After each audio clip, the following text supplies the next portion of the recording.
Anda menyaksikan Breaking News Kompas TV, Saudara. Saat ini ada kebakaran yang melanda Pasar Induk Kramat Jati, di mana puluhan lapak dan kios di Pasar Induk Kramat Jati, Jakarta Timur terbakar pada Senin pagi.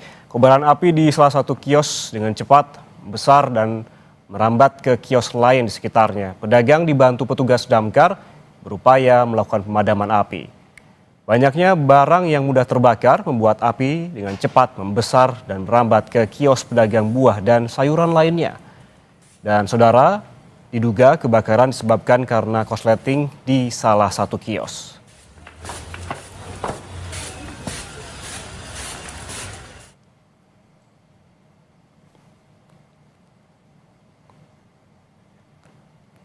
Dan saudara, kebakaran melanda Pasar Induk Kramat Jati, Jakarta Timur pada Senin pagi. Ini diperkirakan pada pukul 7.24 pagi tadi. Sebanyak 18 unit damkar dibantu 90 personel dikerahkan ke lokasi kebakaran.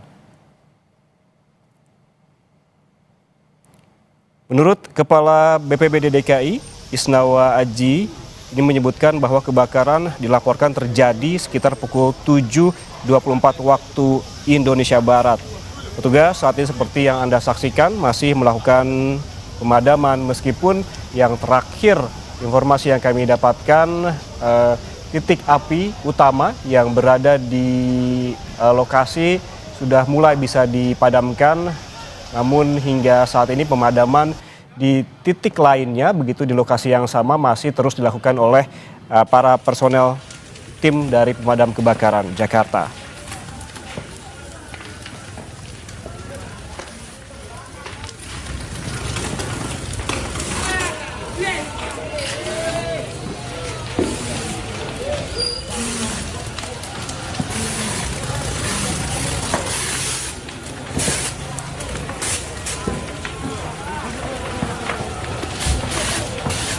Saudara, kebakaran ini diduga membakar hangus sekitar 350 lapak pedagang.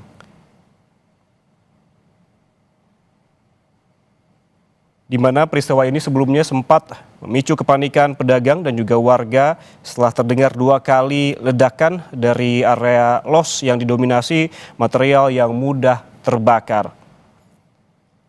Berdasarkan pantauan dari tim jurnalis Kompas TV di lapangan pada pagi tadi, pada pukul 9, petugas pemadam masih sibuk menjinakkan yang masih menyala di beberapa. Mulai melakukan kegiatan untuk pemadaman di tempat lokasi TKP, di mana untuk saat ini sedang berlangsung. Kami sudah tetapkan di titik sumber api, di mana pada saat Pak Edi menyampaikan ada hawa panas dan langsung api sudah ada percikan di atas, dan saat ini sudah kita lakukan berkali-kali untuk melakukan pemadaman, dan tentunya api masih menyala, dan tentunya dari PMK tadi Pak Mukhtar menyampaikan untuk melakukan pemadaman dengan menggunakan foam, dan saat ini sedang berlangsung di belakang kita. Mudah-mudahan bisa kita selesaikan, dan tentunya kita akan lakukan untuk status quo untuk segera melakukan olah TKP, di mana kita sudah dapatkan beberapa saksi yang mengetahui saat kejadian atau api yang saat itu menyala. Dugaan awal, Pak, penyebabnya? Dugaan awal kami tidak bisa menyampaikan karena ini tentunya puslapor yang akan melakukan olah TKP dan penyelidikan, dan ini sedang kita lakukan pendinginan dulu di lokasi kebakaran, dan setelah nanti kita lakukan status TKP sehingga kita lakukan untuk olah TKP, disitulah kita akan mengetahui daripada sumber api dan penyebabnya apa dari benda yang ada di kios tersebut. Tadi soal ada dua suara ledakan itu bersumber dari mana, Pak?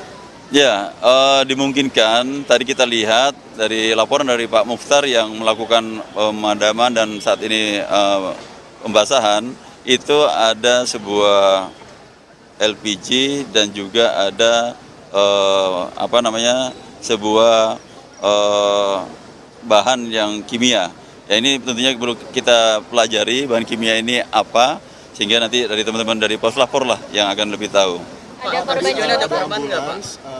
Korban jiwa saat ini tidak ada. korban luka juga tidak ada. Jadi korban jiwa maupun luka tidak ada ditemukan dan semuanya alhamdulillah sehat dan selamat. Tapi saat kebakaran terjadi, aktivitas di pasar seperti apa Pak? Ramai kah atau gitu? Saat ini ramai karena untuk di gedung ini sebenarnya untuk kegiatan 24 jam. Jadi masyarakat tentunya jam 7.15 aktivitas sangat luar biasa dan tentunya kenapa bisa begitu cepat karena kami sudah berkoordinasi dengan pihak Direktur Pasar Raya bahwa sudah melakukan pemadaman sementara dengan menggunakan APAR 150 biji.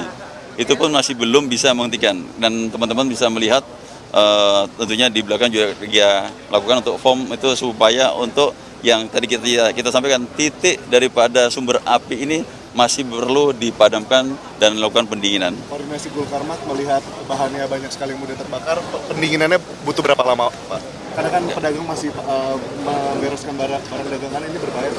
Ya, tentunya kurang lebih tadi dari jam 7.15 dilaporkan, jam 8 sudah bisa kita lakukan pemadaman untuk secara keseluruhan. Namun titik yang kita lihat bersama ini masih belum. Ini dilakukan menggunakan untuk foam agar api tidak merembet kemana-mana dan tentunya bisa kita padamkan seluruhnya dengan pendinginan. Dan kita apabila sudah dilakukan pendinginan, kita akan lakukan untuk polis line, status quo, dan kita melakukan olah TKP. Pak, itu kan terlihat ada satu titik yang susah dilakukan pendinginan dan juga pemadaman itu karena bahan materialnya yang dari bahan kimia itu atau ada bahan material kayu dan lain-lain yang susah? Tidak, ini saya lihat tadi ada penjualan dia adalah kertas dan juga ada sebuah LPG dan juga kita tidak tahu, saya tidak akan menyampaikan karena tentunya nanti dari teman-teman dari Puslapor lah yang mengetahui bahwa ada bahan kimia apa yang di situ yang menjadi kendala sampai saat ini karena dari 350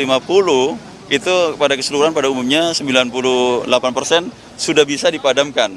Hanya titik yang saat ini di belakang saya yang harus menggunakan foam yang tentunya ada zat kimia yang tentunya perlu kita kaji, kita dalami lagi. Dan nanti dari Puslapor lah yang bisa akan menjawab. Itu jumlah kios apa yang 300 sekian itu? Ya, 350 kios jumlahnya yang ada di gedung C2 Pak ya. Itu terdiri dari dagang buah atau dagang apa aja? Ya, semuanya buah semuanya yang ada di gedung C2 ini. Ya. Pak, ini pernah terjadi nggak sih sebelumnya di Pasar Kramat Jati? Apa ini kali pertama di tahun ini atau bagaimana, Pak? Pernah kejadian dan tentunya ini sudah kita antisipasi. Saya sudah cek betul bahwa di mana ada hidran yang 4 digunakan untuk mengantisipasi terhadap kebakaran ini. Dan ini berfungsi semua. Nah, namun yang kita lihat tentunya fokus terhadap bagaimana untuk menyelamatkan masyarakat sehingga tidak ada jatuh korban maupun mungkin ada yang untuk luka terbakar. Dan alhamdulillah semuanya sehat, selamat dan tentunya kita dari pihak kepolisian akan melakukan identifikasi terhadap apa yang menyebabkan terjadinya api ini dan tentunya Puslapor nanti akan bergerak. Terima kasih Pak Kapolres. Cukup ya? Terima kasih Bapak. Terima kasih. Terima kasih, Pak Upian.